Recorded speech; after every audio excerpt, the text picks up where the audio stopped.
नमस्कार, जनसारथी न्यूज में आपका स्वागत है। सियासी हलचल में बात करेंगे नामांकन प्रक्रिया की। मध्य प्रदेश में होने जा रहे विधानसभा चुनाव के लिए नामांकन भरने का सिलसिला अब तेज होता दिख रहा है। ग्वालियर में सोमवार को पहला नामांकन प्रदेश सरकार में मंत्री और ग्वालियर ग्रामीण से बीजेपी प्रत्याशी भारत सिंह कुशवाहा ने दाखिल किया। इस मौके पर उनके साथ ग्वालियर सांसद विवेक शेजवलकर भी मौजूद रहे। इस मौके पर मंत्री भारत ने तीसरी बार अपनी जीत का भरोसा जताया, तो वहीं सांसद विवेक शेजवलकर ने पार्टी में उठ रहे बगावती सुरों को शांत कर लेने की बात कही।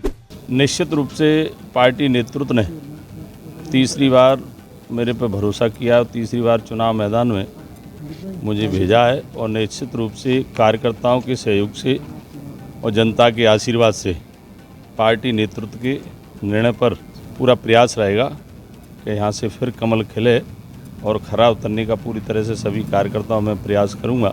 विशेष रूप से मैं इतना कहना चाहूँगा कि मेरे जैसे कार्यकर्ता पर पार्टी ने जो तीसरी बार भरोसा किया, तो निश्चित रूप से मैं तो सौभाग्यशाली हूँ ही। मेरे क्षेत्र की भी जनता है, कार्यकर्ता की मेहनत से और जनता के आशीर्वाद से हमारे सांसद जी भी आज नामांकन दाखिल करने के समय हमारे पार्टी के सभी कार्यकर्ता, पदाधिकारी, पार्षद सभी लोग आए और निश्चित रूप से मुझे जनता पर भरोसा है। जिस तरह से हमारी दोनों सरकारों ने, डबल इंजन की सरकार ने केंद्र और राज्य सरकार के सहयोग से क्षेत्र के विकास का निरंतर काम करने का, क्षेत्र के विकास के लिए हमने निरंतर प्रयास किया है। और मुझे ये कहते हुए प्रसन्नता है कि मूलभूत सुविधाओं के साथ साथ लोक कल्याणकारी योजना भी हम सब ने मिलकर धरातल पर उतारने का जो प्रयास किया है, और जनता निश्चित रूप से भारतीय जनता पार्टी को आशीर्वाद देगी। माननीय मुख्यमंत्री जी के, माननीय प्रधानमंत्री जी के नेतृत्व में जिस तरह से दोनों सरकारों ने काम किया है, ये किसी से छिपा नहीं है। जनता अच्छी तरह से जानती है कि अगर कोई विकास कोई दल की सरकार कर सकती है तो भारतीय जनता पार्टी कर सकती है। देखिए, हमारा मुद्दा है सबका साथ सबका विकास।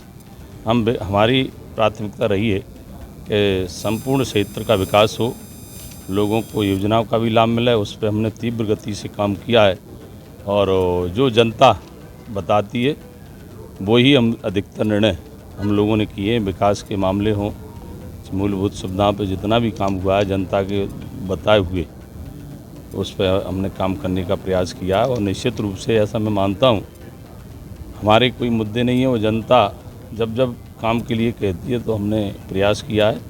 और वैसे क्षेत्र में काफ़ी विकास भी हुआ है, सबके सहयोग से, दोनों सरकारों के सहयोग से अच्छा विकास हुआ है। इसलिए हमारे पास ऐसी कोई मुद्दा नहीं है कि जिसको हम कहें कि फलाना मुद्दा है। देखिए, मुद्दा भी इन कांग्रेस उपलब्धियों से सराबोर और भारतीय जनता पार्टी, इन दोनों की लड़ाई है। और मेरा मानना है कि इसमें भाजपा कहीं भी पीछे नहीं है। कांग्रेस का 2004 के पहले का कार्यकाल और 2004 के बाद का हमारा भाजपा का कार्यकाल, दोनों की तुलना जनता कर रही है। और चंबल संभाग, ग्वालियर संभाग में विकास तेज़ी से हुआ है। जहाँ तक ग्वालियर की मैं बात करूं, और आज ग्वालियर ग्रामीण के हमारे उम्मीदवार माननीय भारत सिंह ने पर्चा भरा है। तीसरी बार लगातार पार्टी ने उनमें विश्वास व्यक्त किया है। अगर मैं इसी क्षेत्र की बात करूं तो जो विकास पिछले 3 बार के कार्यकाल में माननीय हमारे मंत्री भी रहे हैं, उनके कार्यकाल में हुआ है, उतना आज तक कभी नहीं हुआ। हज़ारों करोड़ों के विकास कार्य इस ग्वालियर ग्रामीण विधानसभा में हुए और इसी मुद्दे पर हम चुनाव जीतेंगे, इसका हमें पूरा भरोसा है। सियासी हलचल में फिलहाल इतना ही। नमस्कार।